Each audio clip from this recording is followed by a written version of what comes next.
So far in Chapter 3, we've really discussed three different rules. We talked about the complement rule in the last section, as well as two different addition rules, one that was used for disjoint events, another was used for events that were overlapping or disjoint. Now, in this section, we're going to be taking a look at some new rules for how we can actually go ahead and attempt to compute some more complicated probabilities. Here's the idea. Sometimes we are interested in the probability of an outcome occurring after the occurrence of a different event, so that something happens first, and then we want to know the probability that something will happen after. So as an example, you could maybe think about a question like the following. What is the probability that I fall in the hallway? Now, if I was to just kind of stop the question right there, right, that is a question, maybe there's some probability that I would go out into a hallway walking down, I'd trip and I'd fall. However, if I add on an extra piece of information for something that has already happened, given that the floor was just mopped, well, that can totally affect the actual probability up here, right? If the floor might have been mopped, maybe it's really slippery, and so there's a good chance that I might fall. You could think about the same sort of thing in a variety of different scenarios. You could think about what are the chances that a particular sports team wins their next game, given that their star player is injured and out.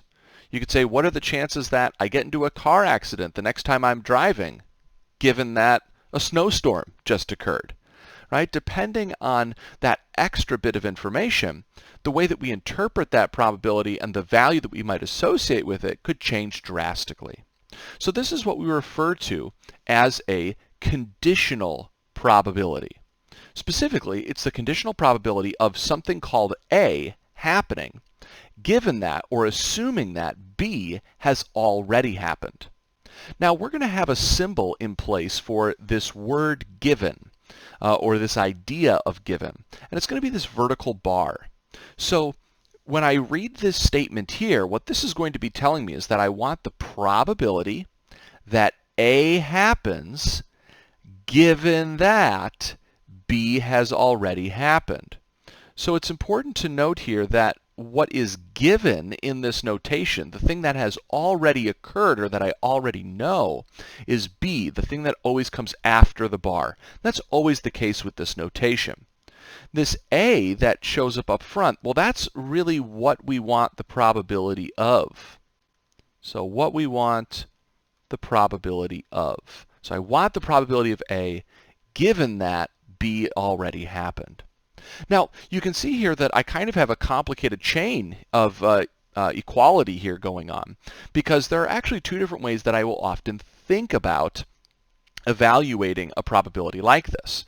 The first way is to say that if I could find the probability of A and B happening, this here is just a shortcut symbol for and. But this says if I want the probability of A and B happening, I can A given B happening, I can find the probability of A and B and then divide by the probability of B. Notice again the probability of the given is in the denominator of that fraction. Now, it's also the case that if I don't have the probabilities, but instead I can count the number, that's what this stands for. This is going to count the number of items that are in A and B at the same time, and the number of items in B. Both of these divisions, both these fractions here, will generate the same overall answer.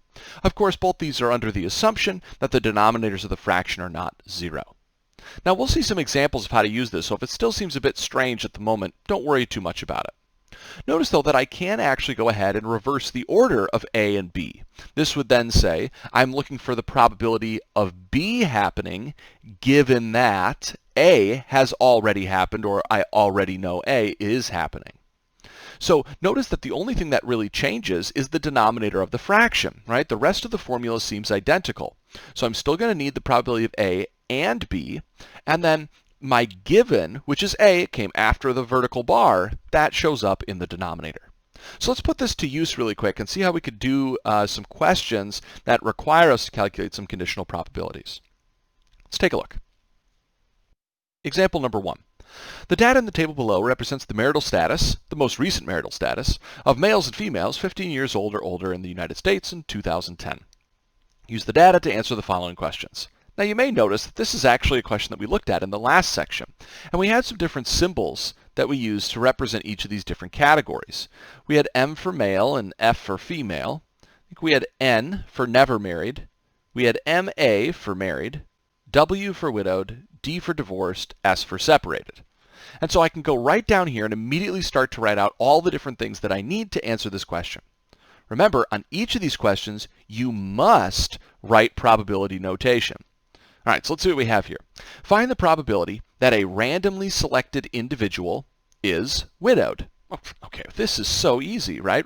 This isn't anything conditional. Notice no piece of information is given here about the person. I don't know anything ahead of time. I want to know what are the chances that they're widowed. Well, again, this is going to be a super easy calculation. I know that I'm selecting out of 242.2 million people, and the number of people that are widowed, I can read right off the table, grand total of 14.4. So, slap that number up top, and if I was to plug this into a calculator to crunch out my result, I get something like 0.595. So that question's easy. That's like a question that we dealt with back in 3.1, not a very difficult question. But let's see what happens on part B. Find the probability that a randomly selected individual is widowed, given if we already know that they are female. Well, if I want to set this up symbolically, notice I can see that I have a given piece of information, but what's given? What is it that I already know? Well, I already know the person is female, so that's what's going to come after this vertical bar. And then in front of that, I'm going to get widowed. Okay, so this is what I want to compute.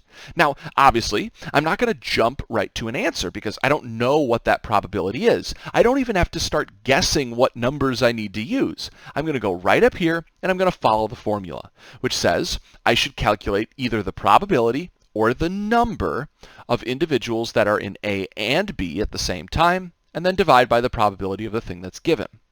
So notice here, since I have numbers of people in different groups, I'm going to use this N notation. I have the number of individuals that are males and never married, or total never married, or total separated. I have numbers, not percentages.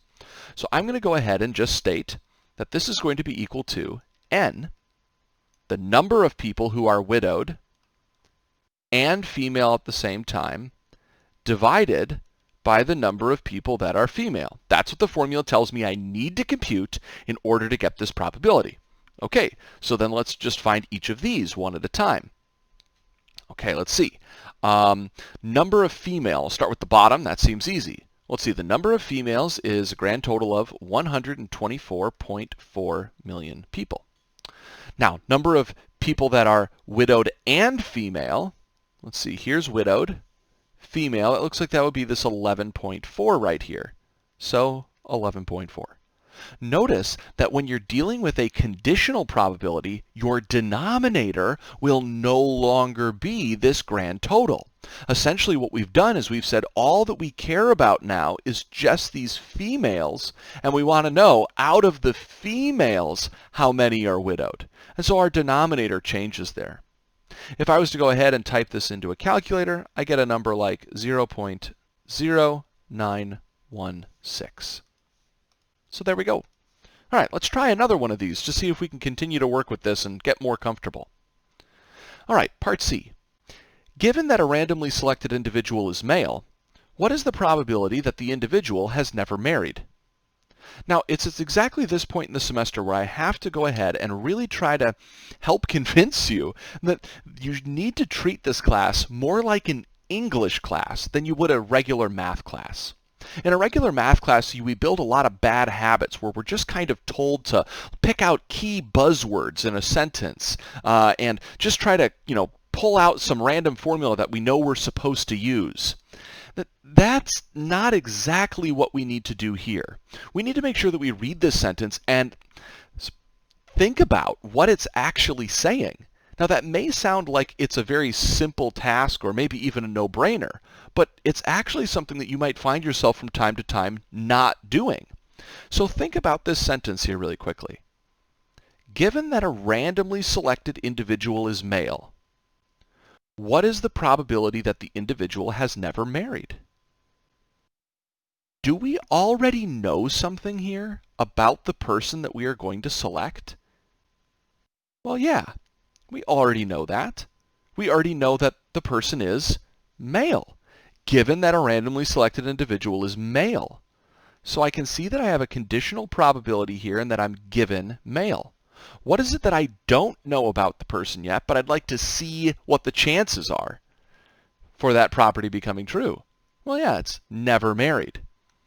So what can be kind of strange here is you'll notice that the sentence structure has kind of changed. Here, given was at the back. Here, given was at the front. And that's not surprising because that's how English works, right? You can change around sentences and how they sound and what part comes first and second. That's no surprise. We just have to make sure that we're ready for that. We might have to read over a question a couple times just to make sure that we're understanding it correctly.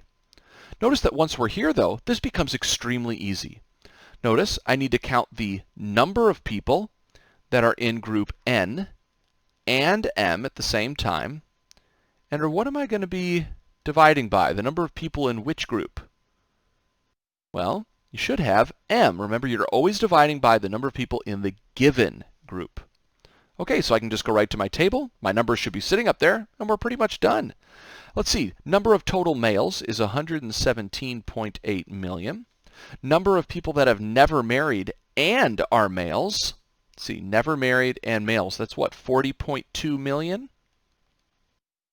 Okay, if I was to type this into a calculator, then I get the final answer of 0.3413. So everything here is working out great. I'm going to ask you to go ahead now and pause the video and see if you can try to work through part D. And then, of course, when you hit unpause, you'll be able to see me work through the solution. But give yourself an opportunity to go ahead and practice this just to see if you're understanding. Give it a try. Okay, well, let's see. This says, suppose a randomly selected individual has never married. Notice that's something that I'm told about my person. They've never married. I know they're a part of group N. What is the probability that the individual is male? Notice this is almost kind of the reverse order of what we had back in part C. Now, when I go ahead and I write this out, in terms of what my formula at the start of the section told me I had to calculate, notice that I'm still going to have in the numerator 40.2 million individuals that are in this overlap. But now I have to count the number of people that have never been married. And when I look up here, that seems like a grand total of 74.2. So I'll plug in my 74.2 here, and then on a calculator I should have ended up with 0.5418. So this is kind of interesting. Notice that when I reverse the order of this conditional probability, I do not generate the same answer. However, when we reverse the order of the AND statement in here, right here we had N and M, and here we had M and N, notice I did generate the same value. But again, all of this should make sense in terms of English. Because if I think about the sentence, I want to find somebody who has never been married and male, or I want to find somebody who is male and has never been married, I'm looking for the same type of person. That's not a surprise, right? It's kind of like saying I would like a peanut butter and jelly sandwich, or I want a jelly and peanut butter sandwich. I'm still asking for the same thing when I use the word and. The same property is actually true when you use the word or. But when I have this given information, I'm asking a very different question. And so this is an important thing for us to go ahead and note. In general, if I calculate the probability of A given B, and I calculate the probability of B given A, these things are not going to be equal. We can see that here. So I have to make sure that I'm very careful to set up a conditional probability with the given information in the correct spot, or I'm going to go ahead and use the formula and get an incorrect answer because I would not have set up my problem right from the get-go. All right, we'll continue to try to practice some of this using example number 2 in the next video.